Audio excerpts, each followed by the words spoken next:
Alors, bonjour à toutes et à tous. Nous sommes ravis de vous retrouver aujourd'hui pour ce webinaire qui va durer environ 45 minutes et dont la thématique est comment financer ses projets immobiliers lorsque l'on est entrepreneur. Alors aujourd'hui, avec moi, j'ai 3 spécialistes, donc on va faire un webinaire en interprofessionnalité, puisqu'ils sont chacun spécialistes dans leur domaine.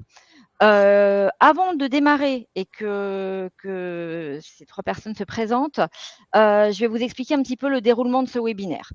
Vous avez en bas à droite, un petit module qui s'appelle questions. Donc, étant donné que vous ne pourrez pas intervenir, on ne peut pas vous donner, la parole, vous poserez vos questions à cet endroit. Vous n'hésitez pas, hein, de préférence les questions, dans ce module. Il y a aussi un chat, qui est en ligne, sur lequel vous pouvez aussi interagir et à la fin de ce webinaire, si nous avons un peu de temps, nous répondrons à ces questions en direct.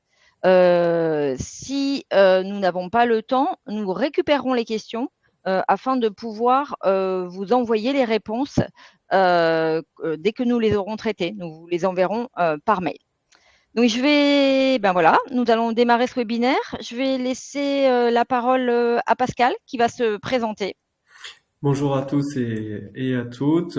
Pascal Coca, je suis conseiller en gestion de patrimoine et membre de la compagnie des CGP, évidemment. Céline, Je je vais vous laisse vous commencer. présenter? Oui, allez-y. Oui, bonjour à tous et à toutes. Céline Granier, je suis avocate fiscaliste au barreau de Paris et j'interviens fréquemment sur des sujets de patrimoine. Voilà. Bonjour, Jean-Baptiste Monnier, de la société Carte Financement. On est une société de courtage en crédit et conseil en financement dédiée aux entreprises et aux professionnels, mais également aux entrepreneurs pour leurs sujets personnels. Et on existe maintenant depuis 15 ans. Super. Eh bien, nous démarrons le webinaire. Jean-Baptiste, Parfait. c'est parti. Merci Mylène. Merci. Merci Mylène.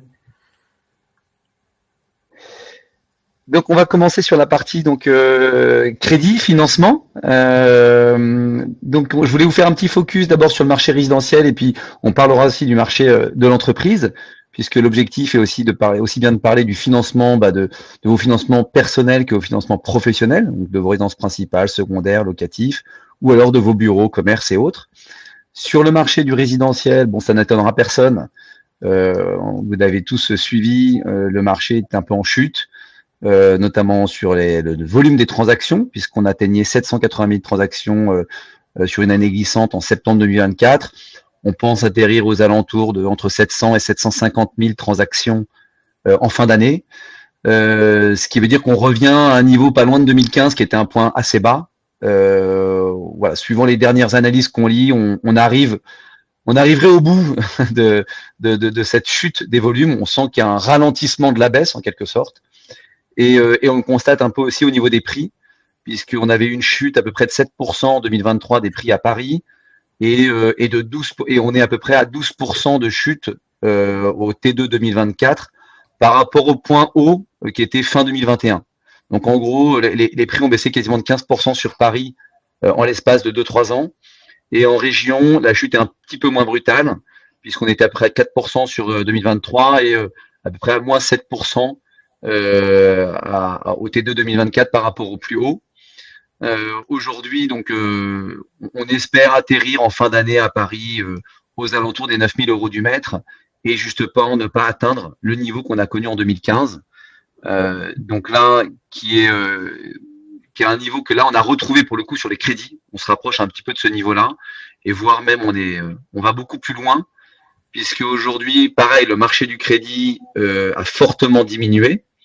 Donc on est passé, pour mémoire, en environ 220-250 milliards d'octroi de crédit immobilier aux particuliers en 2022 à peut-être à peine 100 milliards ou un peu plus de 100 milliards en fin 2024. Donc on peut dire que les volumes de crédit immobilier aux particuliers ont été divisés par deux et qu'on arrive à un point bas qui est le point d'un peu de crise qu'on a connu vers 2008, 2009, 2010, donc après la crise des subprimes. donc un point très bas. Maintenant, encore une fois aussi là-dessus, on a constaté une petite reprise depuis cet été, puisqu'on avait enfoncé vraiment des planchers, on était aux alentours de production aux alentours de 7 milliards, 6-7 milliards par mois. Et là, on a retrouvé des niveaux à plus de 10 milliards par mois depuis le mois de juillet. Ça semble se confirmer. Donc, on espère que la machine est en train de se relancer avec des taux qui ont un peu baissé, puisque ça y est, on constate des taux entre 3 et 3,5% sur les durées entre 10 et 25 ans. Donc, on retrouve des niveaux de taux acceptables, des banques qui ont réouvert un tout petit peu les vannes, et avec des durées moyennes qui ont quand même fortement augmenté ces dernières années, puisque vous voyez, on a une durée moyenne de 247 mois aujourd'hui. Pour mémoire, avant, on était, il y a 10 ans, on était aux alentours de 200 mois. Donc, on a fortement rallongé les crédits, ce qui a permis de solvabiliser un peu les ménages. Aujourd'hui, si on prend la situation d'aujourd'hui, on peut emprunter à peu près, on est dans une situation similaire au T1 2015 que j'évoquais tout à l'heure, qui était vraiment un point bas. Et au T1 2015, à Paris, on était à 8 000 € du mètre. Donc, on pourrait se dire, mince, la baisse n'est pas terminée, on est à peine à 9 000. Mais il y a quand même d'autres paramètres qu'il faut prendre en compte, notamment un paramètre un petit peu bête, mais l'augmentation de la population, les volumes de nouveaux logements qui ont été très faibles ces dernières années, et bien entendu l'inflation. Donc, il y a quand même un peu d'inflation sur les salaires. Donc, quand on met tout ça en perspective, on peut imaginer quand même que le point bas est quasiment atteint et que aujourd'hui, acheter entre 9 000 et 9 500 du mètre à Paris est un prix assez attractif. Donc on espère être arrivé au plus bas et on attend une année 2025 meilleure.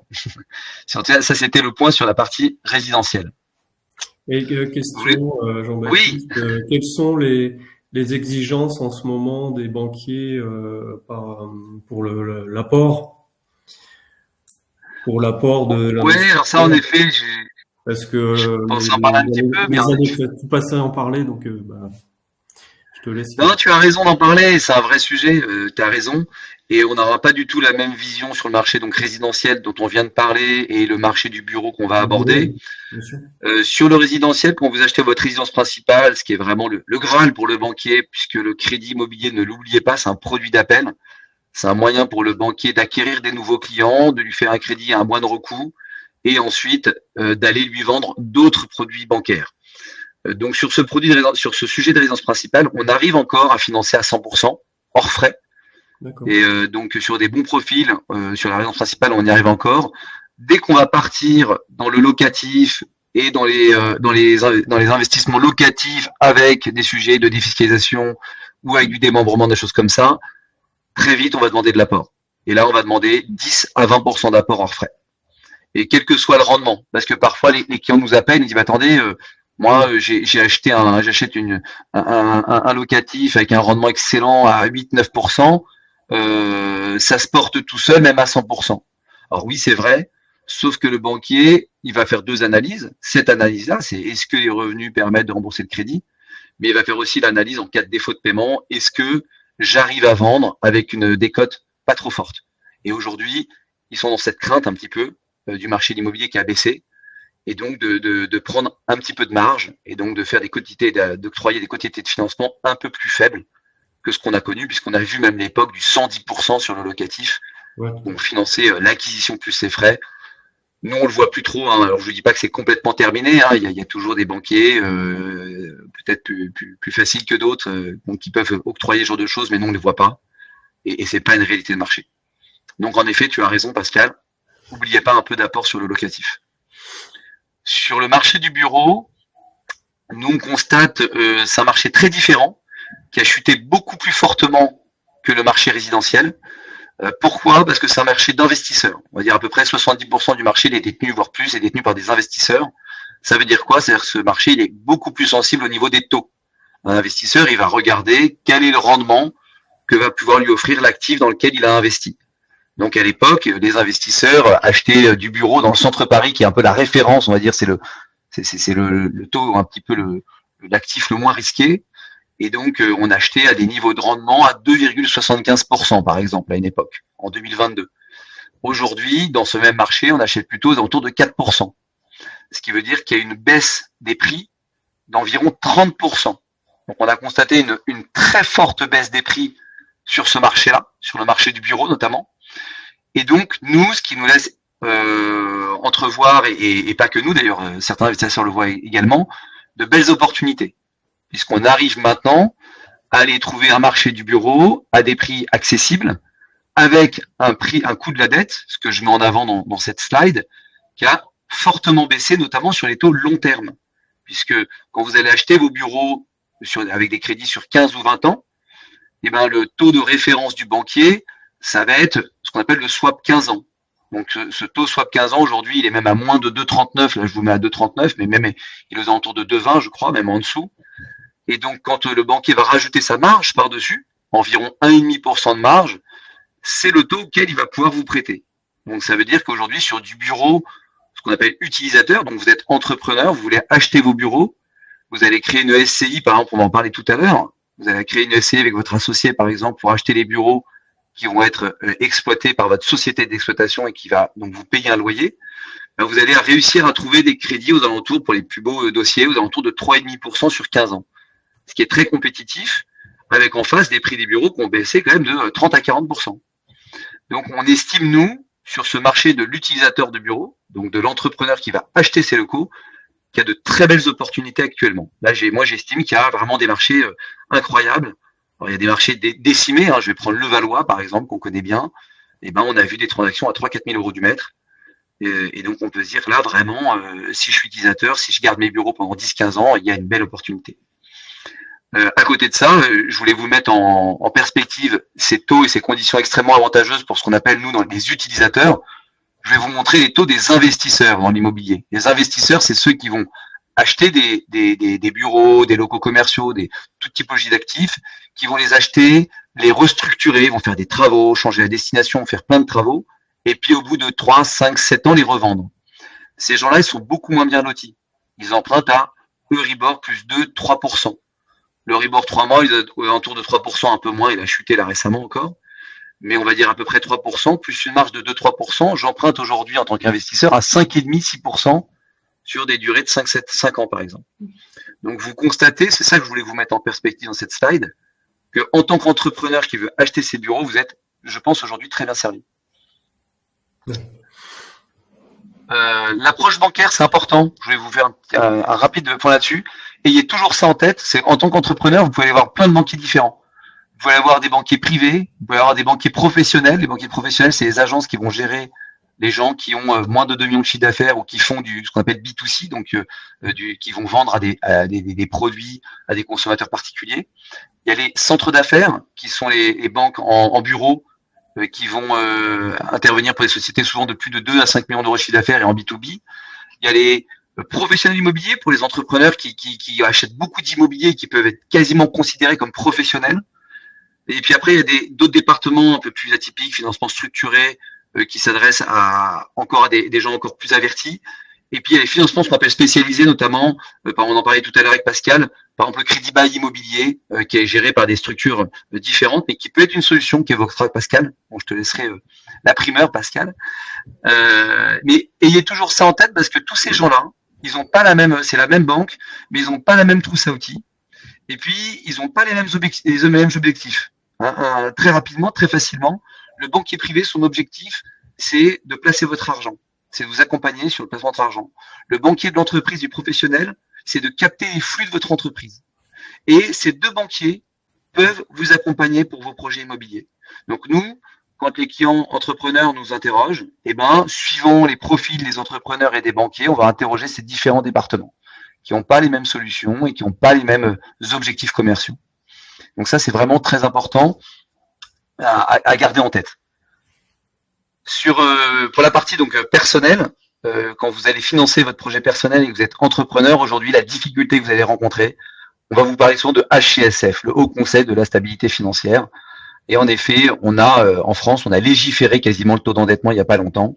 C'est-à-dire qu'on a dit qu'en tant que particulier, on ne pouvait plus avoir plus de 35% de taux d'endettement, sauf dans quelques cas, les banques ont le droit de déroger, 20% à peu près des cas. Et on a dit que vous ne pouviez plus emprunter sur plus de 25 ans. Et donc ça, c'est très pénalisant parce que quand vous êtes entrepreneur, soit vous avez monté votre société il n'y a pas très longtemps, vous n'avez pas vous n'avez pas de revenus sur 3 ou 5 ans, ou alors vous vous payez avec des modèles de rémunération très différents d'une année sur l'autre, des dividendes, des salaires, des reprises de compte courant d'associés, plein de choses comme ça, et qui font que tout d'un coup, malgré votre situation qui peut être excellente, vous allez sortir de ce cadre-là. Donc là, il n'y a pas 10 000 solutions. Soit on arrive à négocier avec des banquiers et on arrive à rentrer dans ces 20%. Et donc là, il faut apporter en quelque sorte des contreparties commerciales. Il y aura un peu de négociation. Soit on arrive à sortir un peu de ce HCSF. Ce HCSF, et il y a une chose en tête, il s'applique aux crédits immobiliers qui sont légiférés dans le cadre du Code de la consommation, c'est-à-dire l'article L313.1 du Code de la consommation, c'est les crédits à l'habitat. C'est-à-dire, moi, Jean-Baptiste Monnier, je vais acheter ma maison principale, je rentre dans ce code-là. Par contre, demain, j'ai ma holding qui détient ma SCI, qui va acheter un local commercial ou même un bien immobilier, je ne sais où, en France, pour faire du locatif. Je sors de ce HCSF, je suis dans du prêt professionnel. Et donc là, on discute plus de ces sujets qu'on vient d'évoquer. Et l'inconvénient, c'est que c'est un peu plus cher. C'est un tout petit peu plus contraignant en termes d'apport et c'est un peu plus cher. Et donc, voilà un petit peu ces petites subtilités que vous pouvez utiliser pour faire passer votre dossier. Dans le cadre de votre projet professionnel, comme je vous le disais tout à l'heure, nous, on pense qu'il y a vraiment une réelle opportunité aujourd'hui pour les entrepreneurs, pour vous, utilisateurs. Vous êtes très bien traités par les banques, appréciés des banques. Croyez pas que l'entrepreneur n'est pas accompagné, c'est pas vrai. Et aujourd'hui, il peut vous proposer, comme je vous le disais, des solutions de financement sur des durées relativement longues, puisqu'on arrive à tirer les durées sur 15-20 ans parfois. Alors en effet, c'est plutôt de 15 ans dans le bureau, mais sur des endroits vraiment qu'on appelle prime, c'est-à-dire les super localisations en centre-ville. Les banquiers arrivent à tirer les durées sur 20 ans ou alors à faire ce qu'on appelle de la valeur résiduelle. C'est-à-dire je vous fais un crédit sur 15 ans et puis on se dit que par exemple 20 ou 30% de ce crédit, je vais pas l'amortir, je vais pas le rembourser tous les mois, mais je le rembourserai à la fin des 15 ans. Ça allège un petit peu l'effort de trésorerie. Donc aujourd'hui, on pense que vous avez une vraie carte à jouer en quelque sorte là-dessus et que vous pouvez profiter de très bonnes conditions. Là, je vous avais mis, je vais passer très très rapidement, mais on vous fera passer cette présentation. Vous verrez, je vous donnais 2 exemples pour des acquisitions de bureaux notamment. Alors bien sûr, ça peut être plus petit. On a pris une tranche de 1 million ou jusqu'à 5 millions pour des grosses acquisitions. Mais vous verrez que en fait, l'apport que vous allez devoir, l'effort financier que vous allez devoir faire en termes d'apport, il va dépendre du rendement auquel vous allez acheter votre bien immobilier. Comme je vous disais, c'est un marché d'investisseurs. Et ça veut dire quoi? Ça veut dire quel loyer vous allez pouvoir percevoir avec la SCI qui va acheter ces bureaux. Et le loyer, c'est un loyer de marché. Vous ne pourrez pas mettre le loyer que vous voulez. Donc, suivant ce rendement-là, donc si on se rapproche trop du centre-ville avec donc des rendements relativement bas de l'ordre de 4-5%, on va se retrouver avec des apports relativement importants de l'ordre de 30 à 40%. Alors que si on va un tout petit peu s'éloigner de ces zones prime, dites prime, avec des rendements un petit peu plus confortables de l'ordre de 6-7%, on va pouvoir donc diminuer l'apport de 20 à 10%. Alors plutôt 20%, quand c'est moins de 20%, pareil, on va souvent passer dans du crédit bail immobilier. On en parlait tout à l'heure avec Pascal. Mais c'est pas impossible.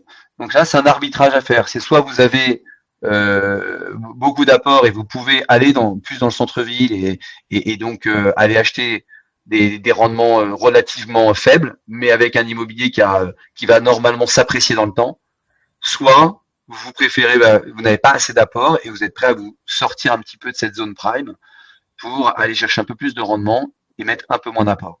Donc vous verrez, c'est des cas que j'ai fait il n'y a pas longtemps, donc qui sont tout à fait d'actualité. Je vais maintenant te passer la main, Pascal, qui va vous détailler un peu tout ça. Voilà. Alors, je vais juste faire un focus très rapide sur le projet de loi de finances, et après on parlera de la fiscalité de l'immobilier professionnel. Et puis ensuite, on va évoquer aussi très rapidement des alternatives d'investissement en direct. Vous savez que le projet de loi de finances n'est pas passé à l'Assemblée. Donc il est parti directement au Sénat avec une version édulcorée du gouvernement. Entre-temps, les députés ont quand même réussi à cibler à cibler les locations de tourisme. Donc c'est vraiment l'objectif des députés de casser les Airbnb, Abritel et compagnie. Donc pour le coup dur, c'est pour les locations de tourisme classées, qui avaient un abattement de 71% au régime micro, qui passe aujourd'hui à 41%, avec un abaissement de leur chiffre de la limite de chiffre d'affaires, mais qui reste quand même relativement importante, jusqu'à 78 000 euros. En revanche, les locations de tourisme non classées devient difficile d'être au régime micro, puisque au-delà de 15 000 euros de chiffre d'affaires, on passe au réel, au régime du réel, et l'abattement n'est que de 30%. Donc au lieu de 50% auparavant, c'est le maintien des règles de la loi de finances de l'année dernière. Et au-delà de ça, d'autres contraintes, donc de performance énergétique, des quotas d'autorisation dans les communes. Donc vraiment, c'est une réelle... La chasse est ouverte. Voilà. En conclusion, donc on atteint très vite le régime du réel pour les locations de tourisme donc classées. 15 000 euros, c'est pas grand-chose. Donc une obligation de tenue comptable et fiscale. Donc les experts comptables vont être contents, surtout qu'en général ils détestent ce genre de mission qui est quand même chronophage. Et il faut faire attention à une chose, c'est que quand on a une location de tourisme qui est censée être saisonnière, la déduction de l'amortissement comptable ne peut pas se faire sur l'année complète. Elle peut se faire que les mois où le bien est exploité. Donc on a l'impression qu'au régime du réel, on va être à 0 en bénéfice imposable. Eh bien, non. Voilà. Et toujours en attente, c'est la modification par le projet de loi de finances qu'on attend toujours, puisque dans le projet de loi de finances, en l'état, pour la location meublée non professionnelle, il est prévu que les amortissements soient réintégrés dans le calcul de la plus-value en cas de vente du bien. Donc il y a des amendements qui avaient été déposés pour cibler uniquement les locations de tourisme, voilà, et de conserver cet avantage en fait fiscal pour les locations qui répondent réellement à un besoin de logement, tel que les résidences de personnes âgées et dépendantes et les étudiants, par exemple. Et j'ai vu passer d'autres amendements pour l'assujettissement à la TVA des locations meublées avec des prestations para-hôtelières qui seraient très vite atteintes. En fait, il suffit qu'il y ait un service de ménage et boum, vous êtes à la TVA. Donc bon, ça, on va attendre du coup le texte final, s'il y en a un jour.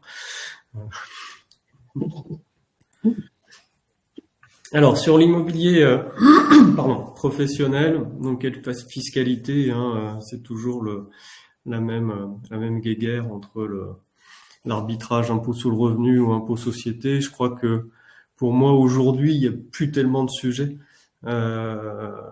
C'est l'impôt société qui gagne à cause d'une fiscalité quasiment confiscatoire, progressive et confiscatoire sur les revenus fonciers. Si on a une tranche marginale d'imposition élevée, ça peut grimper très très vite. Donc même si on est à 30 ou 41, on va vite monter à 41 ou à 45. Donc arriver à un taux de fiscalisation maximum de 62% avec les prélèvements sociaux.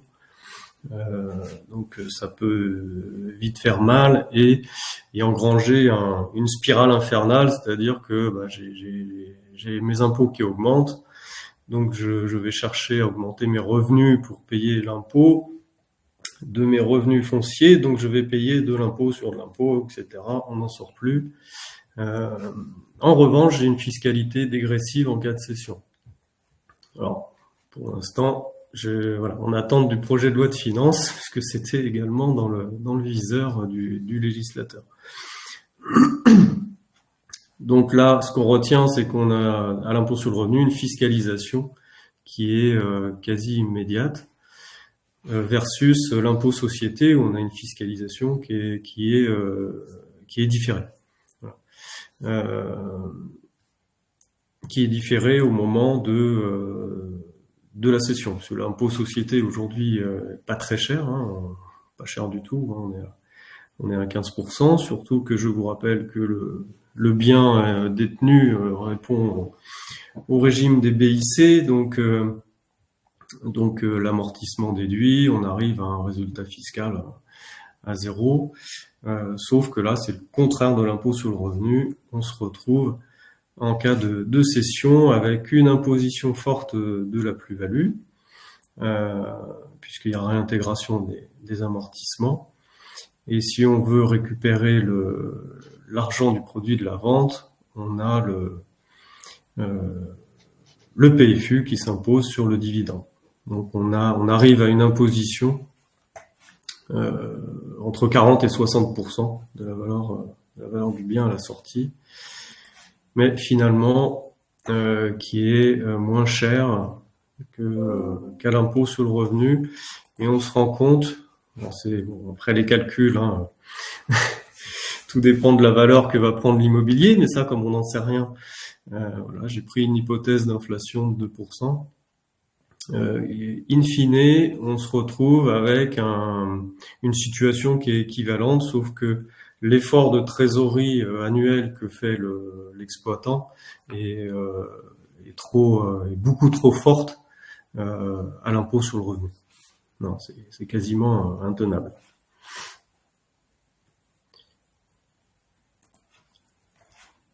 Voilà, les alternatives, donc Jean-Baptiste l'a évoqué tout à l'heure, le crédit bail immobilier. Donc on a des conditions de financement qui peuvent paraître plus souples, hein. En fait, le banquier vous sort un beau tapis rouge, puisque je vous le rappelle, dans le crédit bail immobilier, le banquier reste propriétaire du bien. Donc s'il y a un défaut de paiement, il est plus protégé, c'est plus simple pour lui qu'un financement classique pour récupérer le bien. Sauf que ça coûte un peu plus cher en termes de taux. Ça peut faciliter donc l'accès au financement pour une entreprise, sauf que le banquier ne communique pas assez sur l'issue du crédit bail, qui est une fiscalité là très élevée lors de la levée d'options, puisqu'on a une différence entre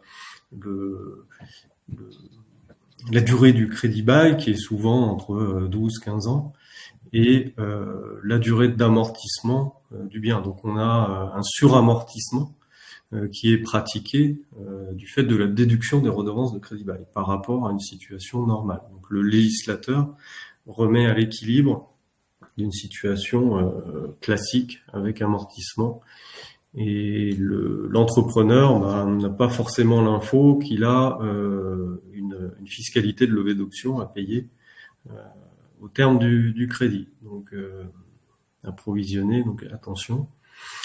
Et on a une solution qui est un peu exotique à mon avis, la cession temporaire d'usufruit. Ça se pratique ça se démocratise entre guillemets. Faut avoir du temps, il faut avoir un excellent montage, un excellent avocat.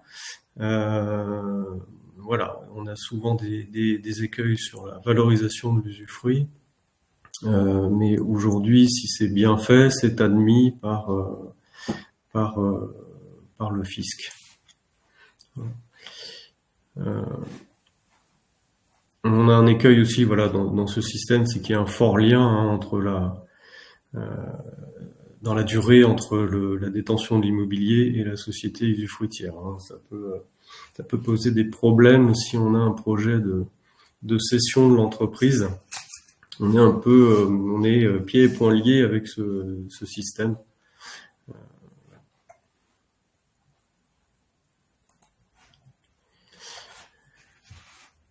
Alors là, on est plus dans l'investissement perso. Quelques alternatives à l'investissement en direct, qui est de plus en plus, nous on le voit au quotidien, qui est de plus en plus complexe aujourd'hui. Le neuf se raréfie. L'ancien, il faut montrer patte blanche sur les diagnostics de performance énergétique, sinon on peut plus louer. Donc les investisseurs ont de plus en plus recours aux SCPI qui ont été chahutés ces derniers temps, voilà, par des baisses de valorisation. Donc on peut penser que le marché s'est assaini et qu'on peut y retourner. Un système auquel on pense moins, c'est les foncières non cotées, même si elles commencent à se démocratiser aussi. Alors dans le premier cas des SCPI, hein, on est en fiscalité impôt sur le revenu, on est imposable à l'IFI, on peut financer par emprunt. Jean-Baptiste confirme? Ouais, on peut en effet, hein, c'est possible. Maintenant, avec des taux quand même plus prohibitifs que ce qu'on voit sur le crédit immobilier traditionnel, il y a quelques établissements spécialisés qui offrent des solutions, notamment, pour pas le citer, hein, au sein du groupe Crédit Mutuel, ils ont une structure dédiée pour ce genre de choses qui marche très bien. Et ensuite, il y a certaines banques qui vont le proposer en crédit conso, mais en tirant des durées assez longues. Voilà. Notamment, je crois que c'était le Crédit Agricole et BNP qui ont un peu proposé ça. Mais le Crédit Mutuel, avec sa filiale dédiée, hein, c'est CFCL, pour pas les citer, ont de bonnes solutions, je pense. Merci Jean-Baptiste. Et enfin, les foncières non cotées, donc sont des grosses structures qui achètent ou qui font du marchand de biens ou de la location, hein, d'immobilier. Là, on est dans un objectif de capitalisation, hein, c'est des tickets d'entrée à 100 000 euros. Donc pour des gens qui ont du cash, ça peut être une solution pour éviter non seulement une imposition à l'impôt sur le revenu prohibitive, et puis souvent une exonération d'IFI.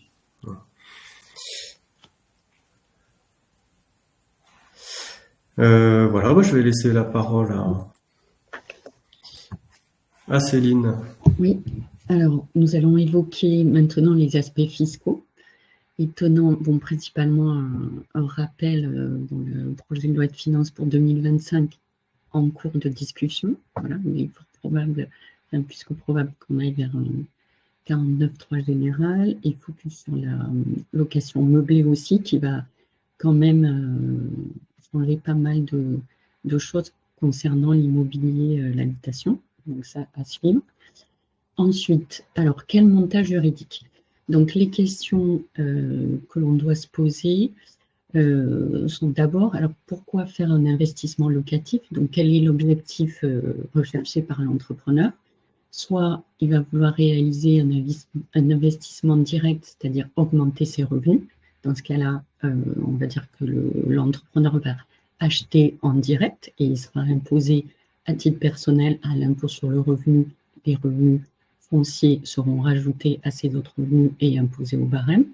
Soit l'objectif, en fait, va être de constituer un patrimoine et de le transmettre. Et dans ce cas-là, doit être évoqué le fait de constituer ou pas une société civile immobilière. Voilà, donc ça, c'est l'enjeu par rapport au montage juridique utilisé. Est-ce qu'il y a lieu ou pas de constituer une SCI dédiée pour l'acquisition de ce bien immobilier? L'objectif recherché par ailleurs avec la SCI sera de faciliter la transmission de ce patrimoine, parce qu'avec des statuts rédigés sur mesure, il sera pertinent et judicieux de passer par un démembrement de part, par exemple, au bon moment, au moment où la société est endettée pour favoriser la transmission. Donc là, en matière fiscale, donc soit une société civile immobilière, donc taxation revenus fonciers, ou sinon ce que l'on voit assez souvent, c'est la constitution d'une SAS, société par action simplifiée, qui là sera soumise à l'impôt sur les sociétés. Donc comme le disait Pascal tout à l'heure, là on a les deux volets à nouveau, taxation à l'impôt sur le revenu, avec le barème plus les prélèvements sociaux, versus l'imposition à l'impôt sur les sociétés, où on a un premier seuil à 15% qui va aujourd'hui jusqu'à 42 000 €, plus 25%. Donc, on voit assez vite que la taxation à l'impôt sur les sociétés peut être intéressante. Et la question que l'on se pose fréquemment dans ce type de situation pour savoir s'il y a lieu de créer une société, c'est est-ce qu'on est dans le cadre d'une bonne indivision, c'est-à-dire que il n'y a pas de société, le bien est détenu en direct, mais on va fonctionner en bonne intelligence, donc en indivision, ou bien une mauvaise SCI. Parce que là, les mauvaises surprises qu'on a fréquemment, c'est d'avoir constitué une SCI qui était un bon objectif à la base, pour faciliter un financement et avoir des taux intéressants avec un bon support, etc. Mais si à un moment donné, l'entrepreneur doit revendre le bien via la SCI, donc dans ce cas-là, la fiscalité va être confiscatoire et la plus-value va être calculée, surtout à l'impôt sur les sociétés, en réintégrant l'amortissement. Donc là, peut-être tout ce que vous avez économisé au moment de la constitution et pendant la vie de la SCI va être perdu au moment de la cession du bien. Donc, d'où cette question assez pertinente, une bonne indivision, une mauvaise SCI. Alors, le cas particulier de la location meublée, là, il faut être assez vigilant sur le fait que le fait d'avoir une SCI qui va faire de la location meublée va rendre en fait la SCI imposable à l'impôt sur les sociétés. Donc, ça va générer un certain nombre de taxations qui vont être assez lourdes et c'est ce que l'administration fiscale contrôle assez souvent et ce vers quoi les juges, on le voit par un exemple d'un arrêt de la Cour administrative d'appel de Marseille, sont assez vigilants dans des montages où il y avait une SCI qui loue à la personne physique ou de la SRL qui sous-loue en meublé. Donc dans ce cas-là, la SCI passe de l'impôt sur le revenu à l'impôt sur les sociétés et on va dire que ça fait plutôt mal. Ensuite, ce qu'il est possible de faire aussi quand la SCI a une activité commerciale et qu'elle loue en meublé, c'est de la transformer en SARL de famille. Donc, quelquefois, ça peut être pertinent dans certains dossiers de le faire, mais là aussi, un point de vigilance, parce que les SARL de famille, en fait, sont une société commerciale, mais qui doivent être constituées entre membres d'une même famille. Et donc, par exemple, en cas de divorce, séparation, etc., la SARL de famille va perdre sa finalité. Donc là aussi, il faudra être vigilant. Et sur des aspects purement financiers, en fait, il faut prendre en compte le fait que si l'investissement est réalisé cash ou lorsque l'emprunt est terminé, la quote-part des amortissements en déduction du résultat ne représente pas une charge décaissée. Cette quote-part génère une trésorerie non distribuable. Donc là-dessus, il faut vraiment faire une étude précise au moment où la décision de transformer un SARL de famille va être prise. Ensuite, la société en non collectif, c'est une alternative qui n'est pas très répandue, mais dans certaines situations, ça peut être la bonne solution. Dans ce cas, c'est une société qui est soumise, c'est une société civile, et la trésorerie est disponible pour les associés, au même titre qu'une entreprise individuelle. L'inconvénient, et il est de taille, c'est que dans ce cas-là, l'entrepreneur est assujetti aux cotisations sociales, sécurité sociale des indépendants pour les associés. Et là, c'est une charge qui est importante et qu'il ne faut pas négliger. Alors, je continue.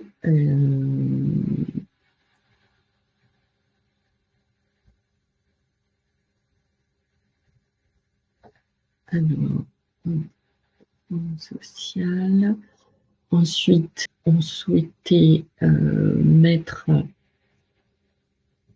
Oui, j'avais rajouté le fait de, entre la SCI ou une SAS, en fait, société civile immobilière, société civile classique et SAS, société commerciale, les impacts sont différents en termes de responsabilité des associés, régime fiscal et transmission. Et là aussi, il faudra passer, que je recommande par un avocat, un professionnel du droit, pour avoir des statuts rédigés sur mesure qui prennent en compte au bon moment la transmission, la responsabilité. Et je fais aussi un aparté, parce que la question est fréquemment posée, le fait de mettre ses enfants mineurs ou pas dans la SCI, voilà, ça il y a toujours les deux écoles. Là-dessus, il faut être quand même vigilant, parce que dans une SCI, les associés sont indéfiniment responsables. Donc, ça peut être un mauvais cadeau que de mettre des enfants mineurs dans une SCI s'il devait y avoir un sujet pécuniaire.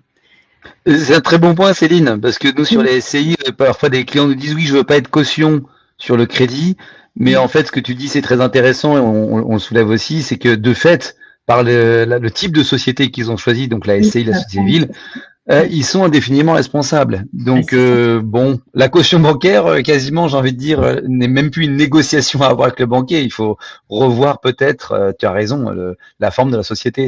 Nous, c'est un point qu'on voit aussi côté bancaire, hein, bien sûr. C'est ça. Mais bon, après, c'est parce que des fois, le fait d'avoir au moment de la constitution, on ne peut pas tout prévoir.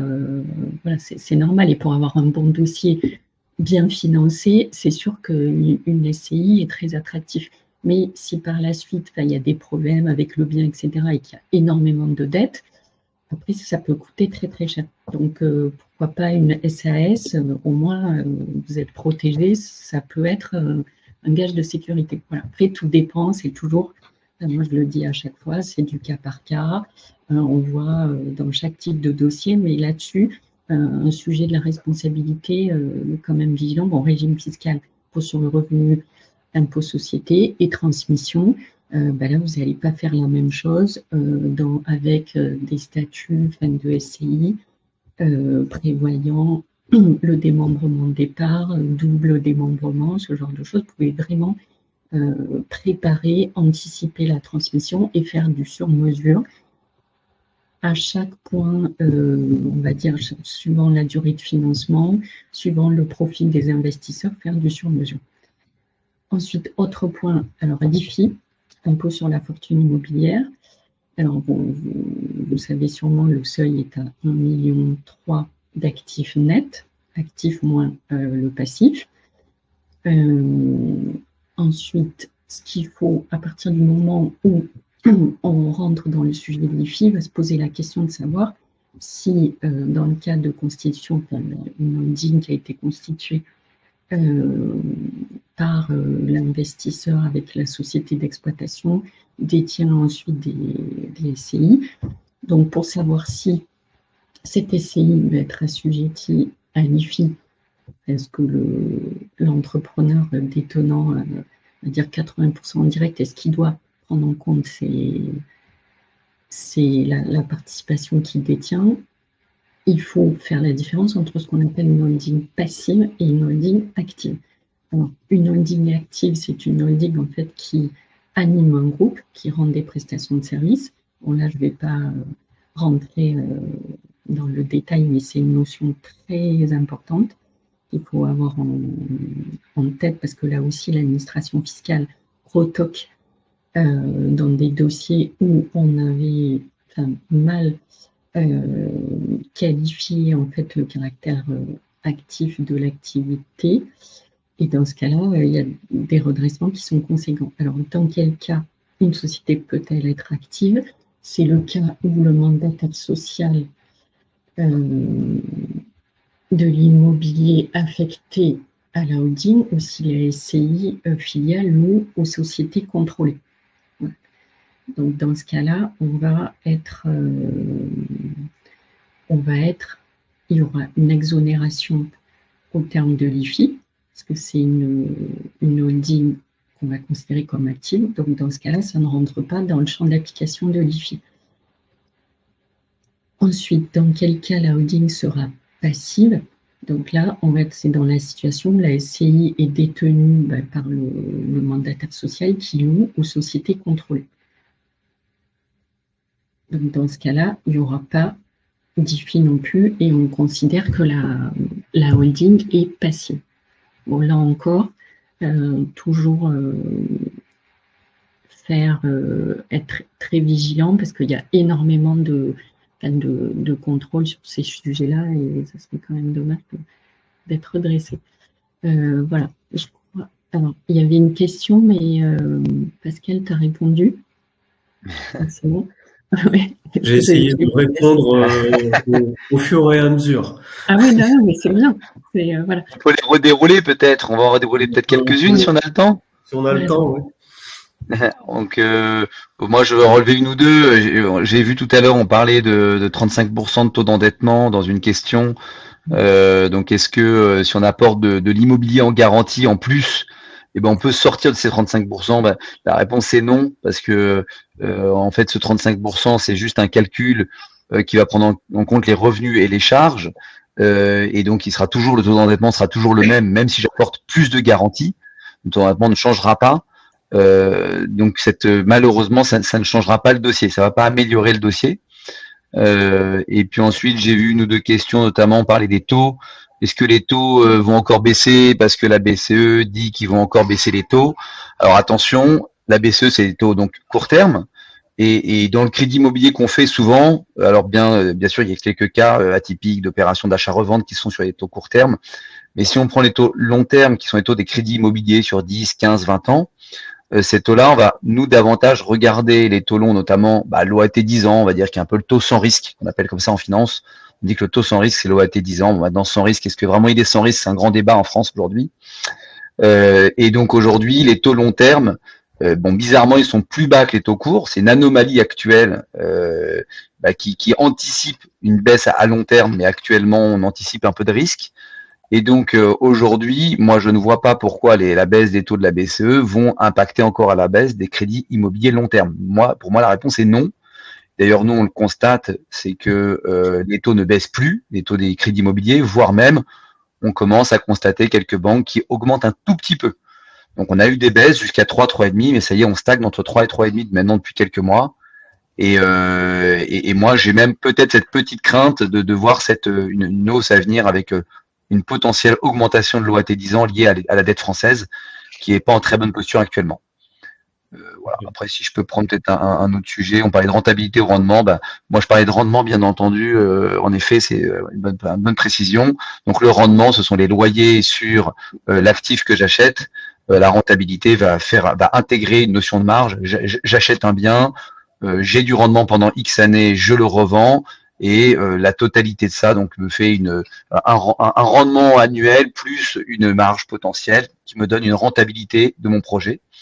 Donc là, je parlais en immobilier souvent, pour les prix, on va parler de rendement, donc le montant des loyers divisé par le prix d'acquisition.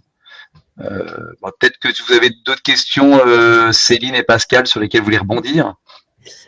Alors, Anne me pose une question. Dans le cas d'un achat par une SARL de famille d'un bien loué en nu qui bénéficie d'un déficit foncier, si l'on passe en meublé, quid du déficit foncier résiduel peut-il passer sur les revenus meublés? Ah oui, c'est une très bonne question.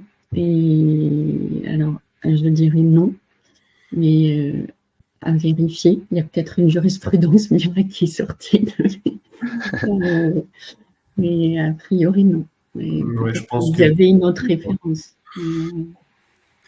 Non, c'est deux tunnels, hein, donc deux Ouais. tunnels différents. On peut Ouais, pas, c'est pas possible. pas possible. Sinon, on ferait tout ça. Enfin, ça serait. Je voyais des clubs d'Ilimo, là, les clubs d'Ilimo, Oui, donc il y a des gens souvent qui se mettent à plusieurs, en effet, pour acheter des biens immobiliers. Ça peut être parfois une bonne solution pour investir à plusieurs. Bon, bien sûr, voir un petit peu à quel point vous êtes liés, bien vérifier avec des gens de droit, hein, comme le disait Céline tout à l'heure, c'est important de vérifier tous les statuts et pactes des sociétés, parce qu'il y aura des problèmes potentiellement de liquidité, c'est-à-dire que vous êtes embarqué avec d'autres gens dans un projet, vous ne pourrez pas sortir quand vous voudrez. Ce genre de projet, oui, peut être financé. On va les financer, on va financer la société qui va acquérir le bien. On va pas, souvent, on va financer la société qui va acquérir le bien. Le problème qu'on rencontre, c'est que les banquiers vont y trouver moins d'intérêt parce qu'il va y avoir une multitude d'actionnaires avec un actionnariat diffus, compliqué à appréhender, avec une entrée en relation commerciale qui est compliquée. Donc, c'est pas les dossiers les plus appréciés des banquiers, mais pas impossible s'il y a que 2, 3, 4 personnes autour de la table. Si on commence à être 10, 15, 20, c'est plus compliqué, mais c'est jamais impossible, mais plus compliqué. Et ensuite, il peut y avoir le sujet de financer chacun de son côté sa quote-part. Donc, j'apporte en compte courant d'associé, par exemple, dans la société qui se porte acquéreur. On peut le regarder, mais dans ce cas-là, on financera chacun indépendamment, chacun des associés de la société indépendamment, en prenant des garanties sur d'autres biens immobiliers que celui objet de l'acquisition, puisqu'on ne pourra pas prendre le bien immobilier objet d'acquisition en garantie, puisqu'on serait en abus de bien social, bien entendu. Donc ça, c'était pour le petit club deal. On a une autre question. Est-ce que les banques sont ouvertes à financer des achats en viager? Alors oui, on l'a déjà fait. Nous, on l'a même fait pour on a même fait une ligne de crédit pour un gros acheteur en viager, donc qui avait un beau track record, donc qui a déjà fait beaucoup d'acquisitions. Donc on a obtenu une ligne accordée et avec comme ça la banque au fur et à mesure va valider les opérations au fur et à mesure qu'elles vont arriver, parce que ces gens-là doivent se positionner très vite et donc très rapidement prendre une décision. Ça reste très très compliqué. C'est très compliqué pour une première raison qui est que ça n'a pas toujours très bonne presse. Donc certaines banques ne veulent pas financer ces opérations qui parfois sont, je peux dire, il y a des très bonnes opérations viagées, mais il y a eu quelques mauvais cas. On retrouve parfois des problématiques notamment de monopole bancaire, c'est-à-dire qu'il y a des requalifications parfois du réméré en financement. Donc attention, faites très attention à ça, parce que vous n'avez pas le droit, bien entendu, en France, il y a un monopole bancaire, c'est-à-dire que vous n'avez pas le droit de prêter, vous, de l'argent de manière récurrente, c'est interdit. Et donc si vous faites 10, 15, 20, 30 rémérés, potentiellement un juge pourrait décider que vous avez fait du financement déguisé et donc que vous avez enfreint le monopole bancaire. Donc on a rencontré ces problèmes-là, et puis il y a certains cas un petit peu abusifs, c'est-à-dire des gens qui ont fait du réméré dans des situations avec des taux de rendement très élevés, de l'ordre de 17-20%, voire plus, et les banques ne cautionnent pas en quelque sorte ces pratiques. Mais c'est possible, mais très compliqué. Ok, merci. Donc, je pense que nous avons un petit peu dépassé le temps imparti, mais c'est que les questions sont nombreuses, c'est parfait. Nous allons terminer aujourd'hui cet événement. Pour toutes les questions auxquelles nous n'aurions pas répondu, nous allons vous envoyer les réponses par mail dans les jours qui viennent. Jean-Baptiste, Céline, Pascal, je vous remercie pour votre intervention. Et puis, je vous souhaite à tous et à toutes une très belle fin de journée, de belles fêtes de fin d'année, et on se dit à très vite. Merci beaucoup. Merci beaucoup. Merci, à Au bientôt. revoir. Merci, au revoir.